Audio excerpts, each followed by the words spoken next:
Hi everyone, Danny here. You ever have one of those weeks where it feels like the world is spinning faster than you can keep up? Tragedy, justice, awkward, viral moments, and the end of an era, all jam-packed into just a few days. From a sister's fiery courtroom statement to the death of a rock legend to the CEO kiss cam controversy at a Coldplay concert, and yep, the Late Show with Stephen Colbert getting the axe. Buckle up. Let's unpack it all. Let's start with one of the most heartbreaking and powerful moments of the week. The sentencing of Brian Kohberger, the man accused in the brutal murders of the 4 University of Idaho students. Olivia Goncalves, Kaylee's sister, delivered a victim impact statement that was nothing short of chilling, raw, and absolutely devastating. She looked Kohberger right in the eyes and said, "Sit up straight when I talk to you."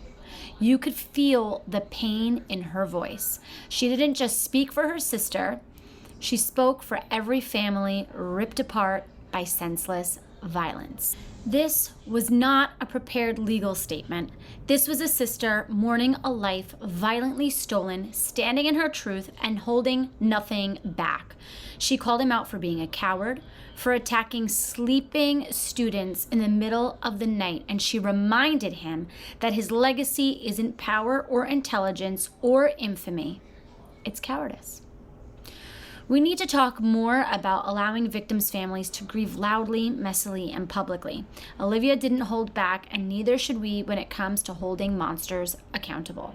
And while mostly everyone is focusing on the impact statement that Olivia gave because it packed so much punch, I also want to acknowledge the surviving roommate, Dylan Mortenson's impact statement. She was so emotional, so tearful. She talked about what she has faced since surviving that night, the anxiety that she lives with, the terror that she lives with, that she has to sleep in bed with her mom, that she's terrified that something like this is going to happen to her again. And I also want to recognize and acknowledge that going through something like this must be just unimaginable. Not only the anxiety, the post-traumatic stress, the fear, but think about her survivor's guilt. Why me and why not them? Why did I survive and not my friends? So I just found it so intense to listen to her. And I want to take a moment to just acknowledge her impact statement as well, because I found it very, very moving. Out to all the families that have to face that monster in person, but I'm so glad for them because I know that many of the family members were unhappy with the decision to give him the plea deal. It just holds so much weight for all of them, and I think that this is what they need because they don't feel that they're getting that closure of the death penalty. They needed to be able to speak their piece, and I'm so glad that they're getting the opportunity to. Okay, shifting gears for a moment.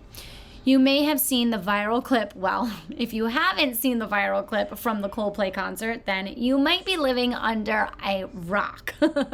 CEO of the company Astronomer and his chief people officer ended up on the Jumbotron kiss cam and, well, they both hid. Now listen, I love a spontaneous kiss cam moment as much as anyone, and both of these individuals should be held accountable for their actions, for their deceit, and they are. He has now resigned from the company. I have also heard that she has stepped away. And what they did was highly, highly inappropriate. However, there have been countless parodies. I mean, everybody is in on the joke.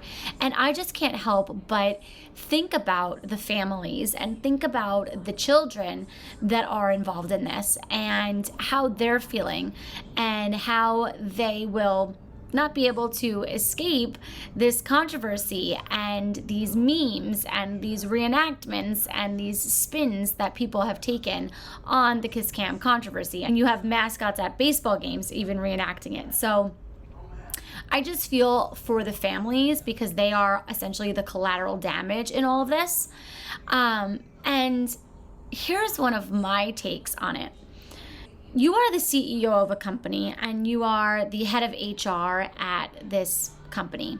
Two very smart and high-level individuals.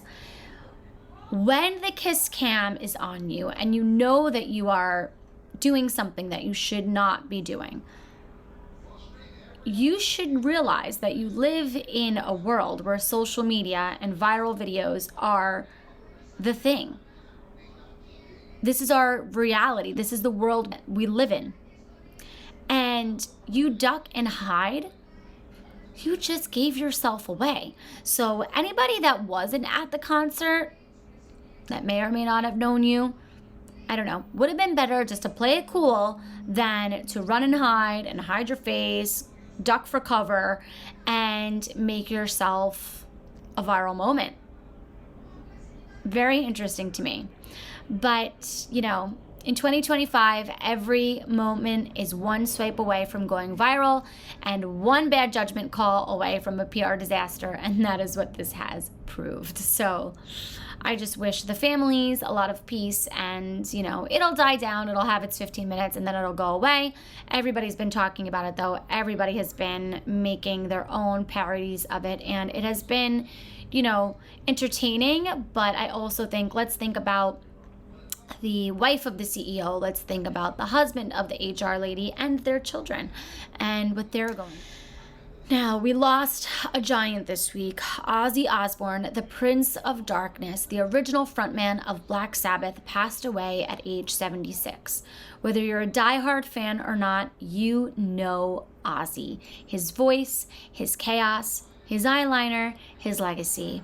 And what struck me the most in the tributes wasn't just how loved he was in the music world, but how universally admired he was for surviving everything. Battles with addiction, health scares, fame on a level most of us can't imagine, and yet through it all, he was unapologetically Ozzy. His family released a statement asking for privacy, and Sharon said he passed peacefully, surrounded by love. And that truly gets me, because sometimes the loudest voices leave in the quietest of ways, and all that's left is the echo.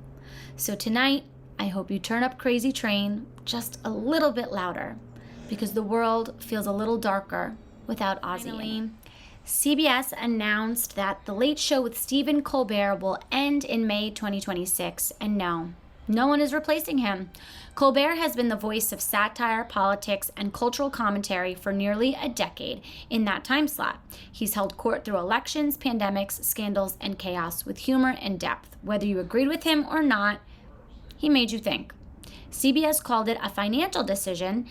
This is really a reflection of how the entertainment landscape is changing, how late night shows, once the heartbeat of pop culture, where we got our news, are losing ground to viral clips and algorithm chosen content. And networks are picking up on that. They're noticing it. So what does that mean? Where is mainstream television headed? Because people have less of an attention span. They don't want to watch an hour-long program when they can get their news quickly in a 30-second or 60-second clip on social media in the morning. They're not staying up to watch the late shows. So here we are. A sister and families unleash their pain in a courtroom that will never be the same. A CEO learns the hard way that kiss cams have consequences. A rock icon leaves this world, reminding us that legends never really die. And a late night king steps off the stage as the curtain starts to fall on a whole genre. This week was emotional, it was viral, it was human, and that's why I do these videos, because behind every headline is a heartbeat, and behind every viral moment, there's a story worth sitting with. If you felt something today, drop a comment, tell me what hit you the hardest, and if you're new here, hit subscribe. I do this every week, real talk, real news, and a little bit of heart. Thanks for watching, and be kind out there. I'll see you soon. Bye, guys.